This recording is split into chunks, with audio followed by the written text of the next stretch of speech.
राहतायत. नाही तोडायची नाही बिल्डिंग.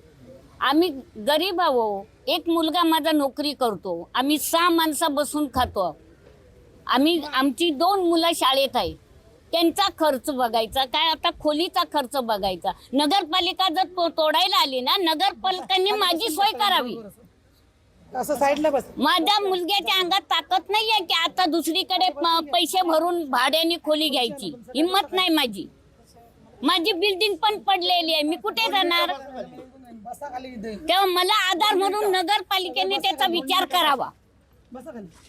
पण आम्ही पोलीस काय तुमची मागणी आहे? ना, आम्ही लोकांना गोरगरिबांना आम्ही बेघर व्हायला देणार नाही. कारण जेव्हापासून ही बिल्डिंगचं काम चालू होतं तेव्हापासूनच अधिकाऱ्यांना माहितीच होत असेल ना की इथे बाबा बिल्डिंगचं काम चालू आहे. आणि ज्या व्यक्तीने जो अर्ज केलेला आहे त्या व्यक्तीवर पण आमची मागणी आहे, तिची पण चौकशी व्हावी. ती प्रत्येक बिल्डिंगला आणि प्रत्येक लोकांना, प्रत्येक नागरिकांना इथे त्रास देत आहे. आणि मग तिची चौकशी अजूनपर्यंत का केलेली नाही आहे? मग अधिकारी तिच्या ह्याच्यावर जर आज आले, महानगरपालिकावाले आज इथे बिल्डिंग तोडण्यासाठी आलेले, महानगरपालिकेकडे कोर्टाची ऑर्डर कुठे आहे? आणि ह्या बिल्डिंगचं कोर्ट मॅटर चालू आहे. मग जो आम्हाला कोर्ट जो न्याय देईल, आम्ही कोर्टावर आमचा पूर्ण विश्वास आहे.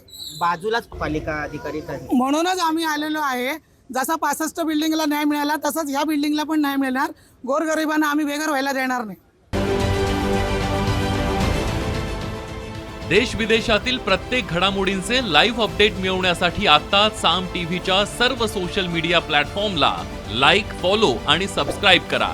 तसंच सर्व नोटिफिकेशनसाठी बेल आयकॉन प्रेस करायला विसरू नका.